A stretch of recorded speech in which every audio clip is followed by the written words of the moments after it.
anniversary and we're truly excited about it. And you, our dear audience, have been a big part of our journey. Thank you for sticking around with us throughout this period. Now, I am your host, Mama Zawonker, a little bit about Conestoga College Digital Television and how we got here. In an inspiring display of creativity and collaboration, Conestoga College Digital Television CCDTV has been recognized internationally with 2 Herms Creative Awards, solidifying its place as a trailblazer in digital media production. A truly proud moment for us. The Herms Creative Awards, one of the most respected competitions in the creative industry, honors outstanding work in traditional and emergent media. In its latest season, Herms Awards 2025 recognized CCDTV in 2 outstanding categories: Platinum Award in the Entertainment category and Gold Award in the Television Series category for the widely praised Tour Gliding series. What began as a passion project has evolved into a 24/7 streaming television channel broadcasting out of Conestoga College and engaging audiences well beyond the college borders. CCDTV is the first and only college digital 24/7 streaming television in Canada as of today. Conestoga College Digital Television CCDTV is a community-centric platform that serves southwestern Ontario with entertainment contents airing on Roku Television, Apple Television, Rogers Television, CCDTV.ca, YouTube, and across all of our college's campuses. Now, according to Bruno Scottet-Sibella, our station manager at CCDTV, these awards are a recognition of the heart and commitment our team pours into every production. We're telling real stories that make real impact. At the core of CCDTV's success is its diverse and dynamic programming, from the high-energy Tour Gliding series, which explores unique local destinations shot entirely by drone visits to cities where Conestoga has a campus, taking the viewer along a narrated tour of the landmarks, historical sites, and natural areas, to its flagship show, Your Conestoga Today, a magazine-style talk show featuring campus news, wellness topics, and guest interviews, to Conestoga Minds, the platform where bold thinkers, groundbreaking innovators, and visionary creators take center stage to share ideas that matter. To Cutting Room Floor, where we peel back the curtain on the stories that didn't make the final cut and discuss the nuances of producing a movie project that sheds light on key events, amongst others. With the trophies now in hand, the CCDTV team isn't just resting on its laurels. We are very proud of these achievements, and we're driven by the need to continue to deliver even more impactful contents. The focus remains on pushing boundaries, elevating voices, and telling stories that matter. This is only the beginning. We're excited to keep creating, connecting, and climbing even higher at Bruno Scottet. And now, it takes a lot of work to build from ground up. Even though we're not there yet, we are constantly evolving and we're constantly audaciously pursuing our goals. And now, help me welcome my station manager, Bruno Scottet-Sibella, to shed a little light about the journey so far. Bruno! Oh, hello, a big high five. And congratulations on our winners. Thank you to everyone, right? I'll let them see. This is amazing. Oh, and it's heavy, isn't it? It is very, very, very heavy. But Bruno, can you tell us, what is the vision of CCDTV and how well are we heading towards that goal? First of all, thank you so much for the entire team. For Mama Zoo, she has a gift to be on camera, right? And thank you for sharing that gift with all of us. I'm a little bit nervous in front of the camera. Do you know why? Why? Because people are watching from home or at campus or on their smartphones, on Roku, on Apple.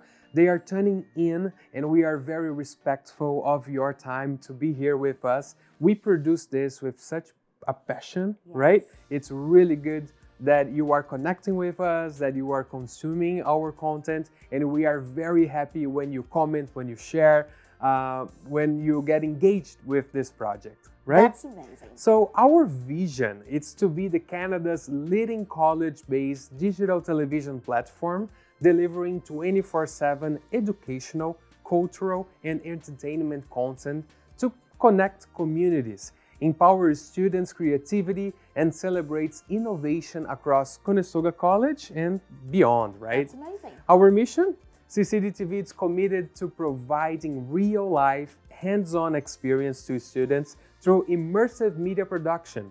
We showcase the talent, stories, achievements of our college and its partners by producing original programming that inform, inspires, and entertain diverse audience, local and internationally, You right? can say that again. We're a global brand, by the way. And Bruno, can you tell us what has surprised you, if there are any surprises at all, about what we have achieved so far and where we're headed? I think the biggest surprise is it's 1 year. It's our 1 year anniversary, June 12, 2025. Yay! It is amazing what we have in the future, right? Because we started so well. And I always tell this story.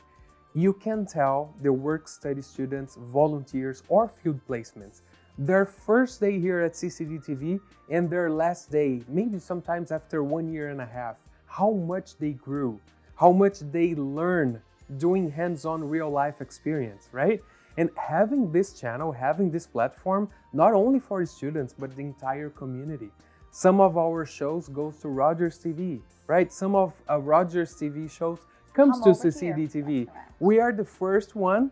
Hopefully we're gonna have more. We do like that good competition, right? Yes, Let's talk we're ready about for it. education.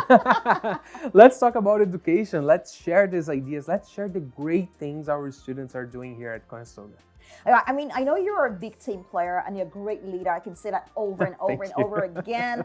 But how would you describe your team? I mean, in few words, how would you describe the team that you work with every day? Fabulous, if I can say. I need to choose some words here, but they are amazing. Can we imagine such a small team? We have here Matt, we have Darcy, Farham, we have you, and our work studies today, it's different work studies, but today we have Rachel, we have Shubhan here as well. Can you imagine this small team? We are taking care of college's events, media production, and the 24/7 TV. That's a lot. That's a lot. Well, you make it happen. Without, the team is making it happen. Without this talent crew, we could never do this, right? So we are very glad to each one of you. I started thank you for being on camera. That's a truly gift you have. And I'm thankful to each and every one. All right, shout out to all of us here at CCDTV. It's been great speaking with you, Bruno. I would like to call on Matthew. Matthew is the producer of the tour gliding, and I mean, this is this is not the one. Right? This is You're the holding one. Yes. That's the word for our tour gliding series. Can we have Matthew on set, and then we can have a few questions to chat Matthew over? and Farhan, they Matthew and Farhan, yeah, please. they run this show, the drone shots that Farhan does. It's amazing. The editing, the producing piece, right? It's Matthew. Everybody's gonna come and say a few words. We did this 1 year ago at the launching day. Now we have them coming back to talk to you about the amazing things we did this year. There's a lot of things to show. Definitely. So stay tuned. We have much more for you as we celebrate our first anniversary. Celebrate with us. And if you can, send us a shout out either on our social media handles, send a comment, something really nice and sweet and inspiring too, because we know there's so much more we want to achieve in the coming years. Hi, I'm Charlene from the local Workforce Planning Board. I just want to congratulate CCDTV on their 1 year anniversary. Look forward to coming back. Oh, where we've come, like in the last year, it's unreal because we started out in a basement with some cobbled together desks, a couple computers, a few screens, just gathering content that we've had. I know Bruno said, like, just content that we've had kind of kicking around, and why not showcase it to the world? And now we're in this big, beautiful studio space, beautiful office space, generating our own content, our own shows. So I feel like the amount of growth that we've had in 1 year is just incredible.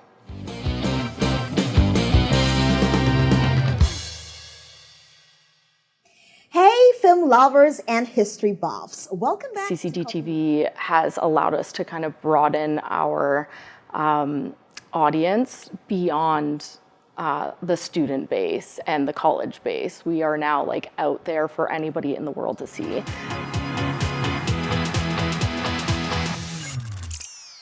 I think now that we're 1 year old and we're looking towards the future, we have so much great content coming. We have so many great guests coming on. Mama Zo is amazing at bringing people in here from the broader community. So I'm so excited to see what we have in store for the next year and for everybody to see.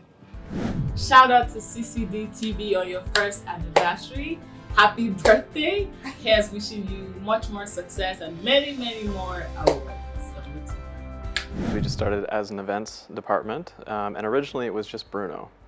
And then when I joined, I think one of the main pivotal points was the idea that we could make a TV station, and I would really have to attribute that to Bruno because his idea was kind of like the starting point of all this. That, and then I really think that there was a great team that came together after that.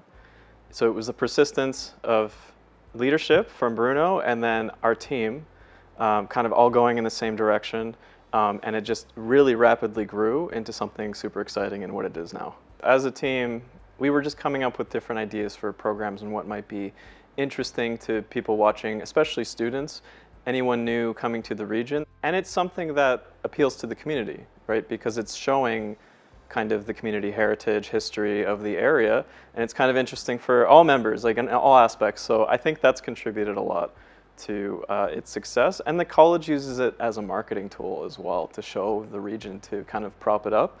So I think all those things kind of made the show. So it was our team's kind of creative initiatives and the college's willingness to give that a shot, and also the community aspect and people watching it and being able to use it as kind of a tool to show people, hey, this is what we have in the region.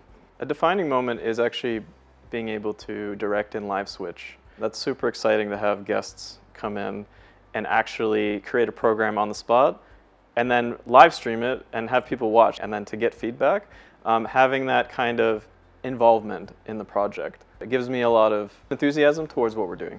It's amazing that it came so far just in 1 year. I don't think I've seen any project move that fast in my career. Actually, it usually takes a bit longer than that for things to grow this fast, going from kind of a basement office to this really awesome workspace and having cool coworkers to work with. I think that's worth celebrating for sure.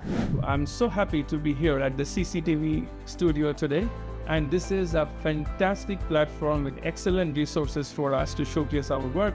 And this is 1 year for CCDTV, and you can see that they have done remarkable work already, as exemplified by these 2 awards which I'm holding now.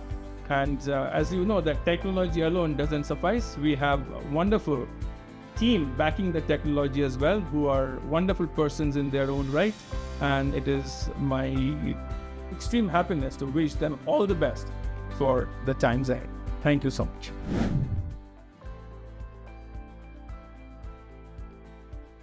So I was just a drone operator. I would give that credit to Matthew, who was the producer of Tour Gliding. So the thing is, Matt is a huge architecture geek. Okay, he loves talking about old buildings and how they have details, minute details. And fortunately, I have a diploma in architecture. So we would set out, and because I am still new to the city, he would take me to old buildings and he would be like, hey, look at that. Let's capture that. Hey, look at that. Let's capture that. So he would plan the scenes, he would plan the days where we would go out, take the drone out and film everything. And I think his love for the buildings in the city, that plays a huge role.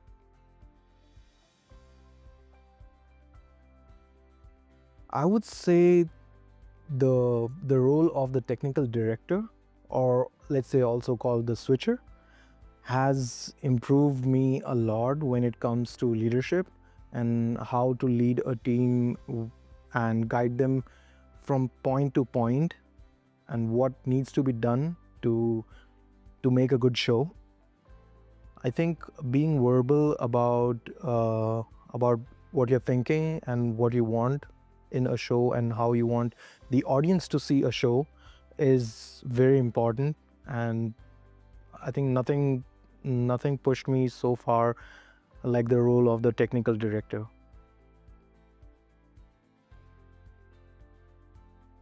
I have been thinking of this answer for a very long time.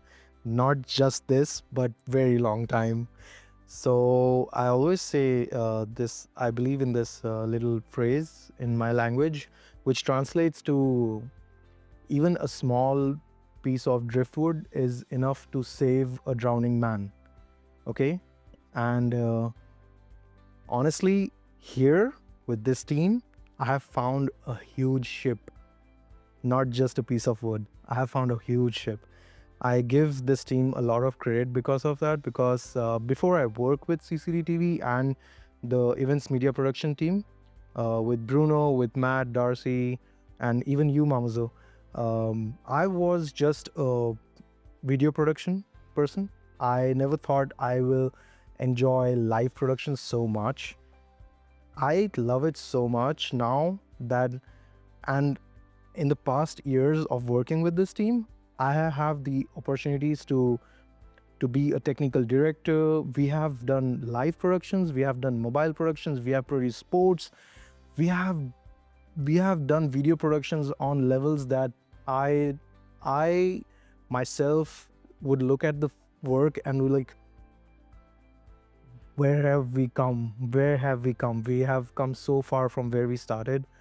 It's amazing. I think with a team like this, watching my back, I think I can go anywhere. I can do anything.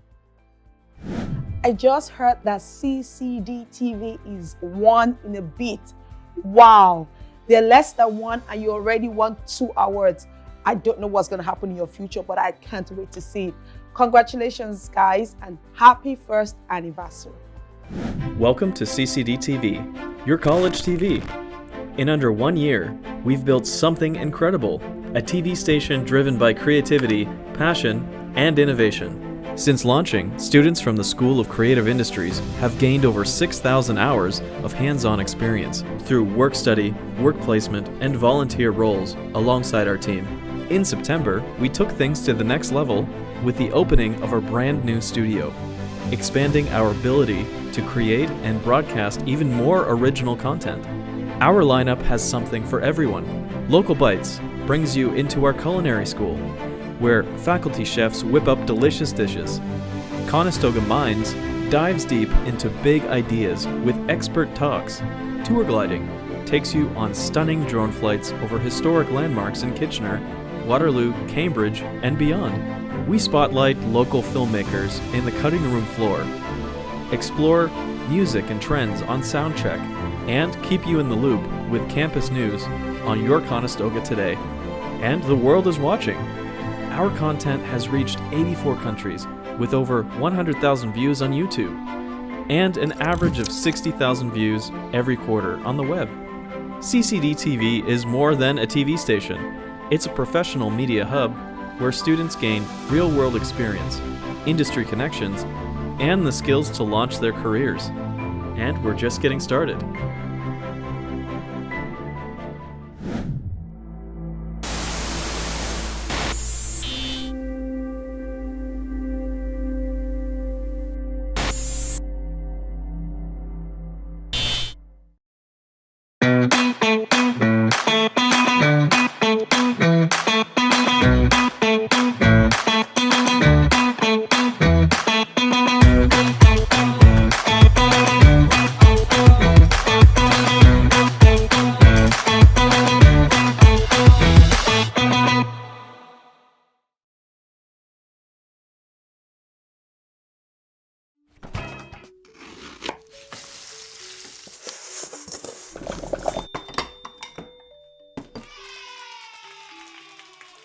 Hello and welcome to this episode of Local Bites. Today we're on the Waterloo campus in a beautiful demonstration room kitchen and we'll be making creme brulee. Creme brulee is actually one of my favorite desserts. It's so versatile. You can do practically anything you want with it. You can add any flavorings you want. It's awesome. So today I'm going to be making a black sesame creme brulee, a matcha creme brulee, and an Earl Grey honey creme brulee. So in a bowl here I have about 360 grams of just egg yolks. And to that, I'm going to add 400 grams of just normal granulated sugar. So how I'm gonna do this recipe is I've batched all of my egg yolks together and I've split my sugar into 3 separate portions by recipe.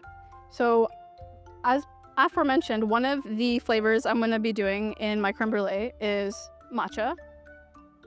So the matcha, as you can see, has some pearling going on there. So that's the problem with matcha. Even when you're making like a tea out of it, you usually want to use like a wooden traditional whisk and whisk it really good with some hot water. But because I don't want to be adding any more moisture to the cream that we're going to be using today, I'm just going to mix it in with my sugar.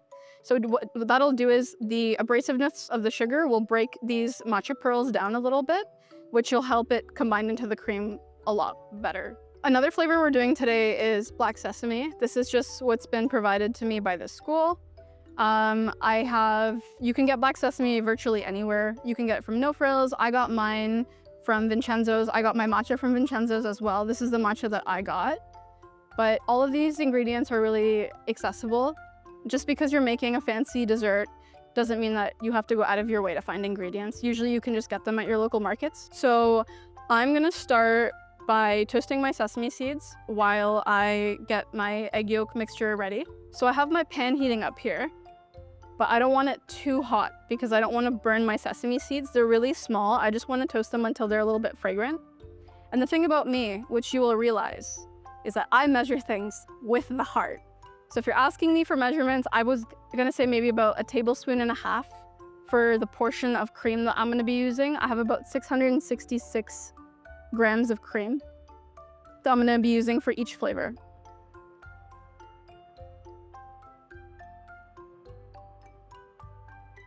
So you wanna make sure that your sesame seeds are coated evenly through the pan to make sure they get a nice even roasting. We're just gonna let those take a nap in there for a bit. All right, so I have my 3 quantities of sugar divided here and I have all of my egg yolks. Now, the fun thing about baking, especially when you're dividing your eggs, is that you can always have a little bit of the egg white in the egg yolk, but you can never have any of the egg yolk in the egg white. So if you're making like a meringue or like macarons or something, you never want to get that fatty part of the yolk inside of your egg whites, because your egg whites will not whip. I promise they will not whip. So I realize now that perhaps measuring all of this out separately was a bit counterproductive, but you'll see where my mind was going in a second. So I'm just gonna put 2 of my sugar quantities in here and like half of 1.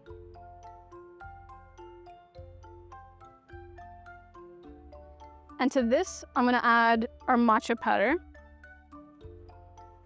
Now for baking, I don't think you really need like ceremonial grade matcha. I had like a can of matcha that lived in my cupboard for maybe a year. Probably not something I should be admitting to, but if it works, it works. It was like 20 bucks. I put it in my matcha lattes when that was a craze for me at a point in time. That's too much. So I'm not using any fancy utensils today either. I'm not measuring out my matcha. I'm measuring with the heart. So here we are. I have my little kitchen spoon that I grabbed from my drawer right before coming here, and I used about 2.5 of these. So I'm gonna push this off to the side for 1 second, and here I have my matcha and my sugar. So I'm just gonna give this a quick little mixy mix with my spoon here. I know, very expensive technology I'm using.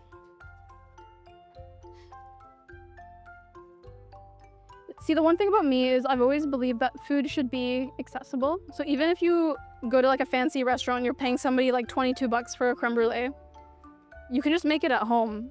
And I know some people are like, well, it's easier said than done, but it's pretty simple. All right, so now you can see I have my matcha sugar here, and most of the lumps from my matcha are gone.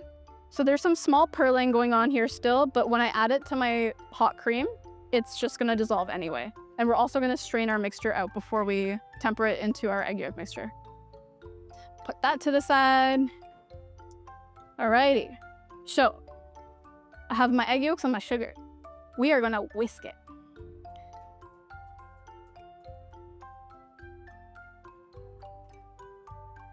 I like to beat on it just a little bit to make sure all of my egg yolks are broken.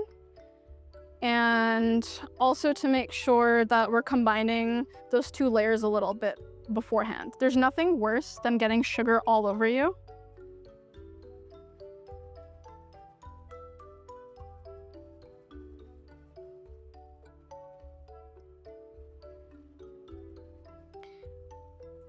I know what you might be thinking. You might be thinking, this bowl isn't big enough, and you are probably correct. However, I'm just making sure the sugar and the egg yolks are combined. And then we're gonna divide this up into 3 portions, 3 equal, even portions, like I did with the cream. Where we're gonna use our warm cream to temper our eggs. That's probably the hardest part about making creme brulee, is tempering the eggs and making sure that you're not scrambling them.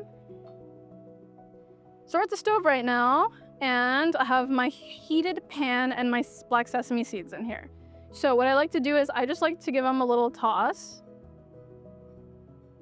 They're pretty easy to toss, but if you're unsure of your abilities, you can just shake the pan. That usually does it as well. I usually toast these until they're fragrant. Another way you can check is just to pick one up and kind of crush it between your fingers. And if you can feel like it's resisting, it's usually not toasted enough. It should kind of like crumble between your fingers pretty easily.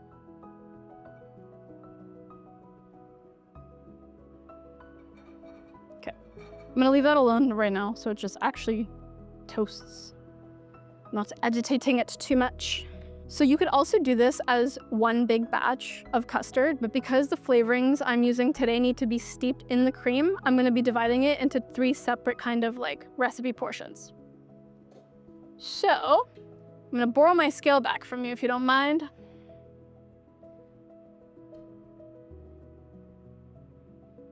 I'm gonna measure out my 220.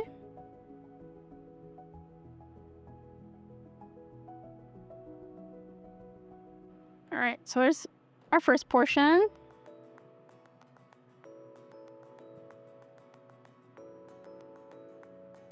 Okie dokie, so I have a pot and my cream. So I'm gonna add my cream in here. This is 1/3 of my total amount of cream. So in total, I had 2,000 grams of cream. I knew that, but I doubted myself. So in this pot, I have 1 portion of cream, which is about 666 grams. The total, the recipe I used called for 2,000. So remember, I split that into 3 equal amounts. So I'm gonna add my matcha sugar mixture to my cream.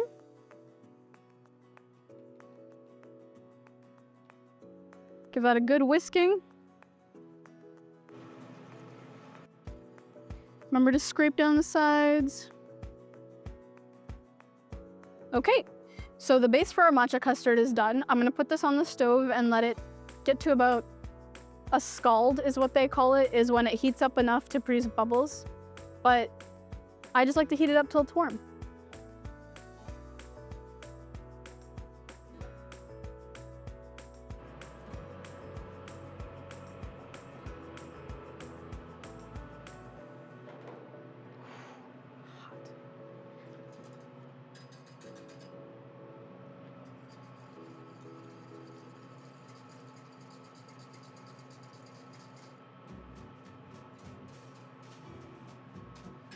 Alrighty, so now I'm gonna be preparing the custard base for the Earl Grey honey. The school has graciously provided me with some really, really bougie tea, which I'm really grateful for. It smells really good. I wish you could smell it, but again, I just went to the grocery store yesterday, no frills to be specific, and I just got some of this Tetley Earl Grey black tea. And I just steeped 4 tea bags in my hot cream. So unlike the matcha, I actually heated this up a little bit beforehand to kind of get that steeping process a little kickstart. So I'm just gonna add this in.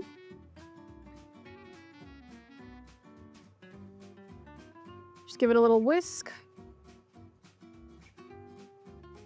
You could also add whatever else you wanted to this in terms of flavoring as well. You could add some vanilla paste, a vanilla bean, even just some vanilla extract. I'm adding some honey that I got from the grocery store. I'm not gonna add a lot of it because it is gonna be kind of sweet, but just to give you that kind of like honey flavor in the background. I think Earl Grey and honey are flavors that go really, really well together. So my cream got a little bit hot.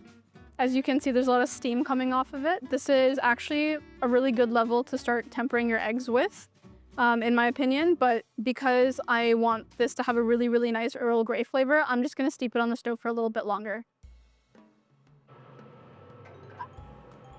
So I've cleaned and sanitized my station, and what I have here now is just a damp towel with all of the water wrung out. So this is a little hack that I learned at a young age that's really kind of hammered into you in culinary school as well, is when you're whisking something, you can make a little ring for the edge of the bowl to sit on. Now this is also important because when you're whisking something super hot like cream into a bowl, you want to make sure that you're being safe about it. So we're at the stove right now, and my cream has been beautifully infused with the matcha. All the matcha has been dissolved, all the sugar has been dissolved. It's looking pretty good. So I'm gonna take this off the heat now. Set it next to my bowl that I'm going to use to temper. Alrighty, so I have my egg yolk and sugar mixture, and I have my matcha base cream. And I'm going to slowly trickle this in while whisking constantly to make sure that my eggs are tempered properly. So at the beginning, you want to go really, really slow. You want to have a small little trickle that I'm going to demonstrate right now. So, and then when the eggs are tempered properly, you can just keep adding your mixture in so your eggs don't scramble. Because can you imagine biting into a creme brulee and your eggs are scrambled? Eating scrambled creme brulee, it's not fun. All right, so I've started to whisk. And I'm slowly gonna start adding in my cream. Oh, it doesn't want to cooperate, but things don't sometimes. You just gotta keep going with it, keep rolling with it. It's just this pot is not very good. Poor choices all around today. Just whisking and whisking and whisking and slowly adding. And I've added about half of my quantity of my base cream. I can stop and show you. It's about half of it is gone. So now at this point, I could probably just add it in larger batches and keep whisking and it would be okay. Alrighty, so here I have my Earl Grey base cream. And as you can see, because we use loose leaf tea, we're gonna have to strain this. Now I would have strained it anyway, but just to be safe, we're gonna do a quick little strain. It also, the milk, or the cream rather, will actually form something called a lactoderm. So if you've ever made like a tea in a pot or heated up milk in a pot, you're gonna notice that there's like a skin on the milk. It's called a lactoderm.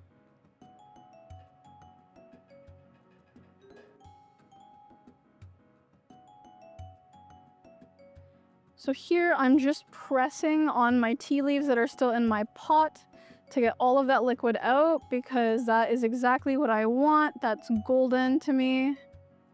I did the same thing with my tea bags as well. And the richest flavors and colors come out of the little bit of liquid stuck in the tea. When you wring it out like that, you're promoting more flavor. And that's what we want, to go to Flavor Town. Doing the same thing with the tea that ended up in my strainer. Just gonna take it all away. So it's sitting for about 5 minutes. I'm just gonna give it a nice little whisk to make it homogeneous again, because sometimes you have this foam that settles on top, which is just all the air that you've been pumping into it. All right, so I'm gonna do the same thing I did with my matcha cream. I'm just gonna grab a firm hold onto my pot with my new strained cream in it, and I'm just gonna slowly stream it in while I whisk consistently at a good pace. Gonna add a little bits in at a time until your egg yolks come up to a temperature where if you add the rest of your cream, your eggs will not scramble. Usually for me, I'm most confident when I've added in half my quantity of cream, but everyone has their own methods. I just like to play it extra safe. This one I've really grown to love, the Earl Grey honey one, because it reminds me of like bubble tea. Because you essentially are just making a milk tea pudding and then bruleeing it. All right. Give that like a nice final mix. Okay, so we are at the stove, checking in on our last base. This is the black sesame base. When I prepped last night, I had actually toasted and ground my sesame seeds, but this time I just put them in whole because who doesn't like a good science experiment? I still think that there's beautiful smells emanating off of this. I wish you could be here with me and smell how good this smells. I love black sesame. It's a really earthy flavor. And a really big inspiration for this particular flavor of creme brulee for me was Kinkaku Izakaya's black sesame pudding. Actually, the whole creme brulee episode was because of a sushi restaurant. I'm not gonna lie, there, I said it. I love Kinkaku Izakaya. I love their sashimi is so good. And their desserts are even better. They have mystery pudding every weekend. And yes, not sponsored, I promise, but that's where I was going with this. So we're gonna come on over here where I have my strainer set up, and I'm going to strain this into a ridiculously large pot for no good reason. The longer you leave your flavorings in the pot, the more prominent the flavors will be. I actually didn't even strain the sesame seeds out of my last batch because I like there to be a little bit of texture in my creme brulee. I know the whole point is to have like a silky smooth custard, but if you're making it for yourself, then you are the master of your own creme brulee and no one can tell you otherwise.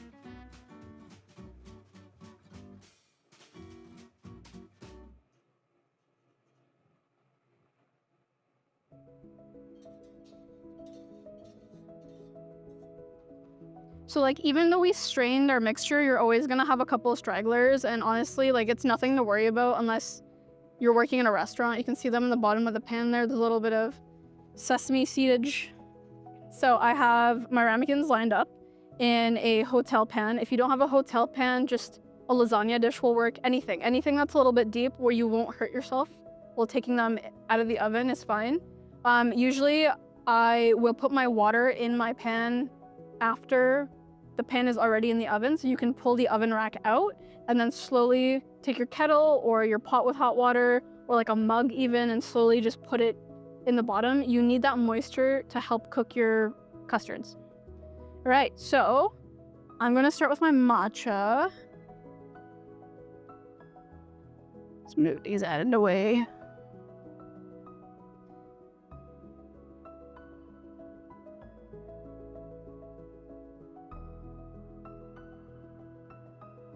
So you don't want to fill them all the way up. You want to leave a little bit of a gap because sometimes if you're like me and you do things maybe kind of wrong, they will kind of puff up and deflate is the word I'm looking for, I believe.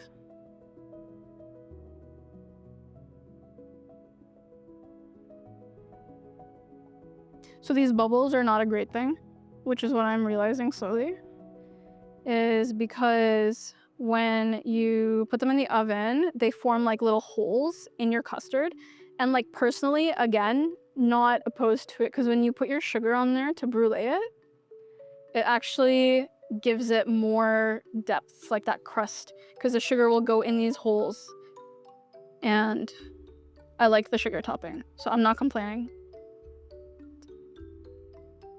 But there's definitely ways to like deflate all this air in your creme brulee as well. You can tap the bowl on the counter, you can tap each individual ramekin on the counter to get all that air out.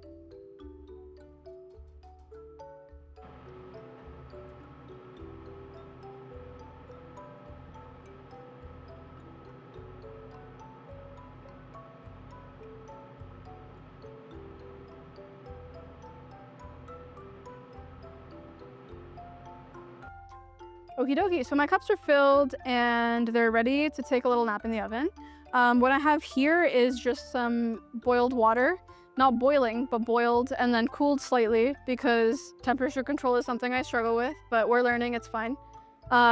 Usually if I would do this at home, I would fill the bain-marie in the oven. But for the sake of camera angles and things, we're just gonna fill it here, and then I'm very, very carefully going to walk it to the oven.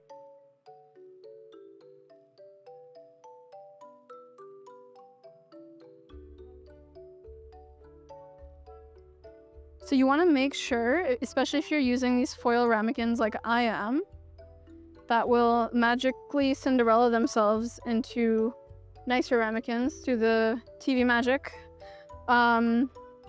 You want to make sure that you're not filling them so much that they start floating, because that will create problems in the oven, especially if you're carrying them there like I am.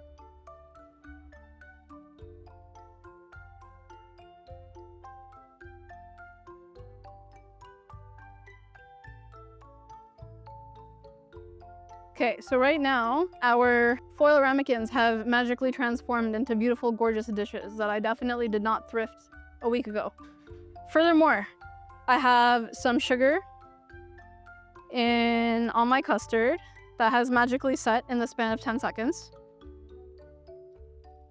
And I have my little container here and, again, my trusty dusty little spoon. So what I did here is I put 2 spoons of sugar in the center, and then I started shaking and twisting to make sure there's at least 1 layer of sugar that's even. And then the rest you can just have in the middle. So, turn on my torch. So you don't want to have your torch on too high. The hottest part of your torch is actually this part here. I'm not sure if you can see it on the camera, but it's just the tip of your flame.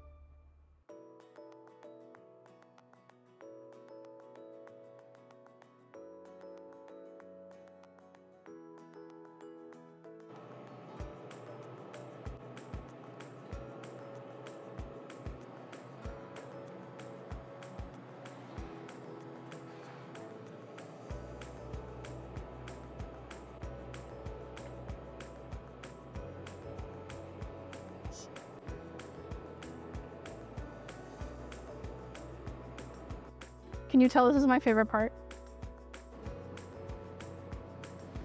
Thanks for watching. I enjoyed making this recipe with you, and I hope you enjoyed watching me do it. What I will enjoy is eating this. So, thanks.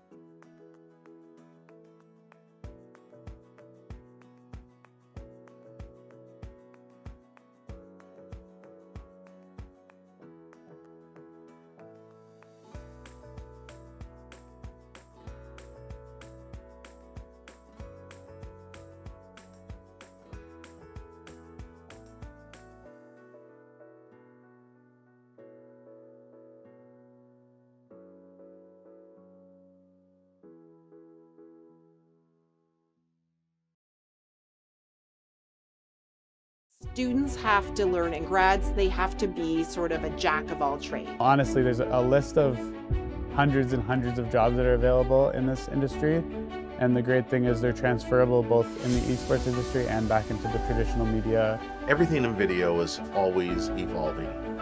It never stops changing.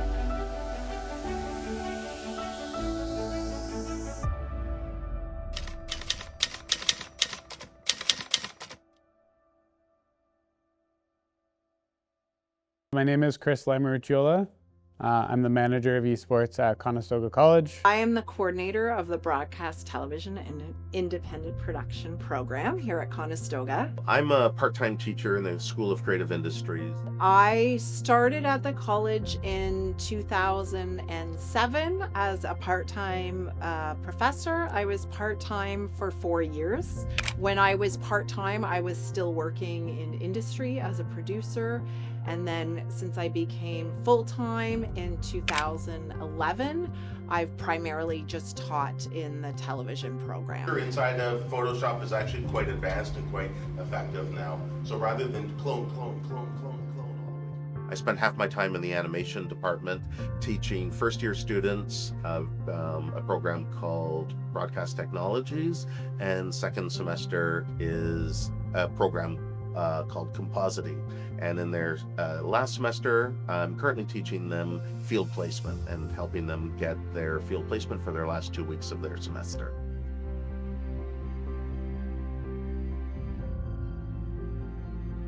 I've been in the industry for about 9 years, from the professional space, grassroots, events, pretty much everything in the esports world. I've doing my best to be available to everyone as well, to lean on my experience. I'm in the classroom, I'm in the hub. I'm also out, doing the business development for our classes or for our program. There's so much that can be done. There has been a disappearance of jobs in network jobs. So we don't have like a set camera operator and a set editor and a set reporter and those types of jobs like we used to have. What we do have now is that students have to learn, and grads, they have to be sort of a jack of all trades. You have to be able to shoot, edit, perform on camera. At the heart of every good animated film is a story. I teach my students that the most important part of any of their animated films is the story. And as illustrators and character designers, they're shocked to hear how important the story is. But if there's no story, then there's no engagement. When it comes to the coaching side, as a player, all of our coaches are, experienced and paid coaches, so they're getting the opportunity to work with somebody who's been there, done that. But at the end of the day, this is an opportunity that most students don't get at other colleges. I think the facilities are nice. It's a bit more than I expected, which is good. Quality desktops, quality screens, and of course the pads are quality. And most times when I've seen any situation whereby the pad is bad, within a week or less, it gets fixed up, which is very good. Also, I think the processors are very fast, so they are faster than whatever you use on your basic system, which helps a lot. Lastly, I think the racing hub down there is really good. It's a bit realistic. Having a 7-week-long field placement in positions that are making content that are employing people really help our students. We've seen much higher success rates in terms of our grads getting jobs immediately after graduation, working in those industries.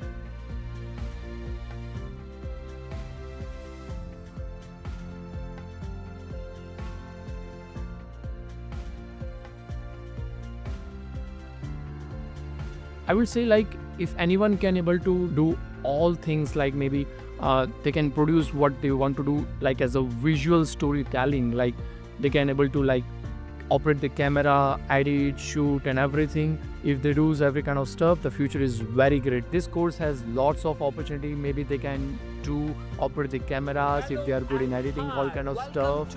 Yeah, it's all good. Like if they are doing in hosting, they can also they offer hosting all kind of stuff. They can maybe the director, they can direct the show. You have lots of opportunities in this course, to be very honest. I got to learn more and more things in this course. I was thinking like maybe it was theory based or something, but I got hands-on experience on like how to use tripod, how to use all kind of different cameras. I got a Nikon, maybe Canon and everything. We introduce a cinematic C300 camera. So we sort of go up in progression, and so students build from the ground up. They learn how to operate those things. Those skills, you might, go in your first job, you might be using a different camera. However, you know how to frame, focus, white balance, light. They all have similar functions, and so you're going to have the tools you need to succeed. The more you are able to operate cameras, edit, shoot at the same time, and you're able to produce the perfect visual storyboarding, it's a good thing. Like if if you have everything under one head, you have a great things to be done, like industry-based experience, and that's what Conestoga has offered me to get ready for the job evolutions and all. So that's it, right? If the students spends lots and lots time learning all the kind of things, and yeah, they provide lots of opportunities in the coming time. And this course is all about versatility, how we adapt to the different things, how we learn the things, how we grab the things from the professors, from our colleagues. And yeah, that's how this course works. For smooth animation, is it with more keyframes? Is it with less keyframes? Is it to add easy? As human beings, we've been telling stories and being entertained by stories for centuries. How we tell those stories is what's evolving. And that's what's so exciting about animation, is that it's a fun and engaging way to continue the art of storytelling.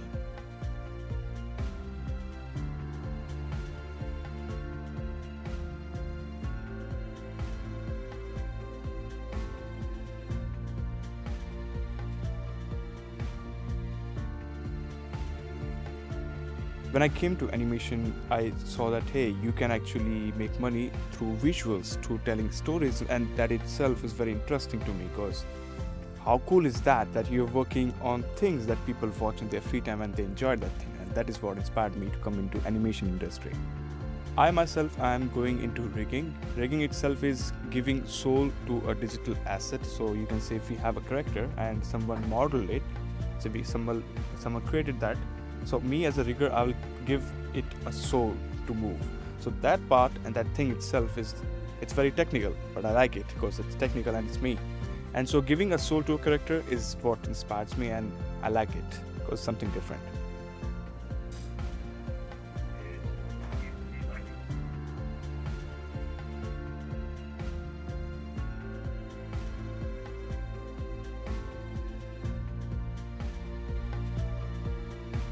I try to inject humor into my classes. I like to think that I'm a funny person, and by entertaining the students, I find has been keeping them engaged. Everybody loves to laugh. Laugh is the endorphins that run through our bodies when we laugh is greater than any drug or alcohol. It's my favorite emotion, and if I can share that emotion, spread that emotion, create that emotion with my students, I find that they're more actively engaged. There's more. It's a fun learning environment. It's always interesting to work with people, because if you work alone, you have to go through a lot of problem by yourself. But if you work together, at the same time, people have to handle different kinds of problems. And if you are with people, you can encounter hundreds of problems at a time, and you can learn from them at that time. Or else, if you were to work alone, you have to take 100 times to learn all this. So it's interesting and always learning to work with people.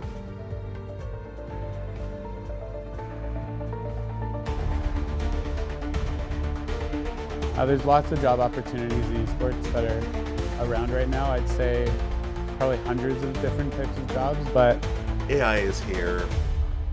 It's scary, it's powerful, but it's here.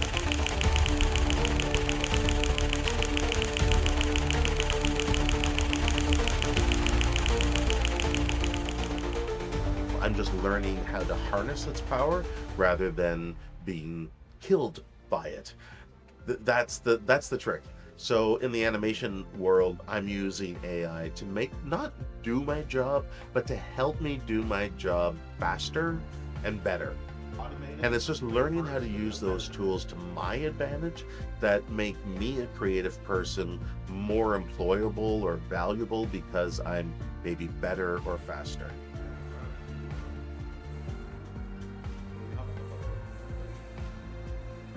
I'd say depending on how it's used, it can be beneficial to an extent. However, I mean, there's a lot of creatives right now in the esports industry that are against AI because it could be possibly something that's taking away their job. And there's a wonderful quote that was said a while back about that AI is not necessarily going to take your job, but somebody who knows how to use AI is going to take your job. The biggest takeaway that students need to remember is it's all about networking. It's who you know, it's meeting those people who are doing work and getting them to know you. And as soon as they like you and they see that you can produce good work, you're going to be successful. People can't look past your physical condition, and they are most likely not worth your attention. A pretty young girl with a genuine smile and beautiful hair is all. What I'm advising all of my students to do is to keep drawing, keep doing the life drawing, keep drawing figures and poses and expressions. And you know, if you're sitting waiting for a bus, get your sketch pad out and just start drawing somebody that you see that looks interesting. If it's a bird just sitting on a wire or somebody else sitting at the bus stop beside you, just keep drawing and different poses, different expressions is really the key to becoming more competitive. The better a drawer and illustrator you are, the more valuable you are as an employee. The future of creative industries is changing faster than ever. And we're preparing for the next generation to lead it.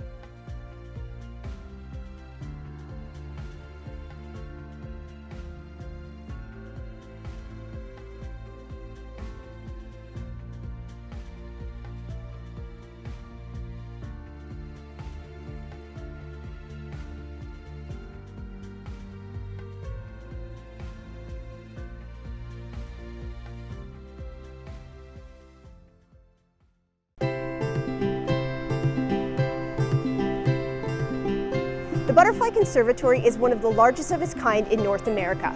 It houses over 2,000 free-flying butterflies, 45 different species from all around the world, from places like El Salvador, Costa Rica, and the Philippines. In the butterfly shipments, chrysalises are carefully packed between layers of cotton. This protects their tiny bodies from bumps and changing temperatures as they travel. Once the shipment arrives, it's my job to inspect the condition of the pupa for diseases and parasites. It's important to do this quickly because they come from so far away. By the time they arrive, the smaller species may have already begun to emerge. Butterflies have 4 stages of development called metamorphosis, which means a transformation or change in form. These stages are the egg. A butterfly starts its life as a tiny egg, usually laid on a leaf or stem. The caterpillar or larva. The egg hatches into a caterpillar, which eats leaves and grows rapidly. The chrysalis or pupa. The caterpillar forms a chrysalis where it undergoes a major transformation. And finally, the butterfly. After emerging from the chrysalis, the fully developed butterfly is ready to fly, feed on nectar, and reproduce. Here at the Butterfly Conservatory, plants play a crucial role in sustaining our butterfly population. All of the plants that you see here are grown and maintained by our horticulture teams. As you look around, you'll notice the Stachytarfeta, which many of the butterflies here enjoy feeding on, and also the Heliconia and lollipop plants to create a tropical feel. As you can see here, each species has its own preferred host plant. And thanks to our healthy host plants, we produce almost half the butterflies here on site. Butterfly production is kept on a strict schedule. Females can lay between 150 and 200 eggs in just one day, and they carefully choose the right plant to give their offspring the best chance for survival. Once the eggs hatch, the caterpillars waste no time getting to work. Caterpillars are eating machines. Each plant can feed about 30 to 40 caterpillars, and those caterpillars can defoliate a plant in as little as a day. Here at the emergence window, visitors can watch as the butterflies emerge from their chrysalis, dry their wings, and take flight into the conservatory. The Butterfly Conservatory was designed with over 11,000 square feet of glass dome to create the feeling of being outdoors. Inside a lush tropical environment filled with plants, waterfalls, and meandering streams creates a perfect habitat for butterflies to flourish. We maintain a temperature of 27 degrees Celsius or 82 degrees Fahrenheit here at the conservatory with at least 65% humidity, conditions like the tropical regions these butterflies call home. Many of our butterfly friends are considered good luck or good fortune, so if one lands on you during your visit to the Butterfly Conservatory, be sure to make a wish. See you soon.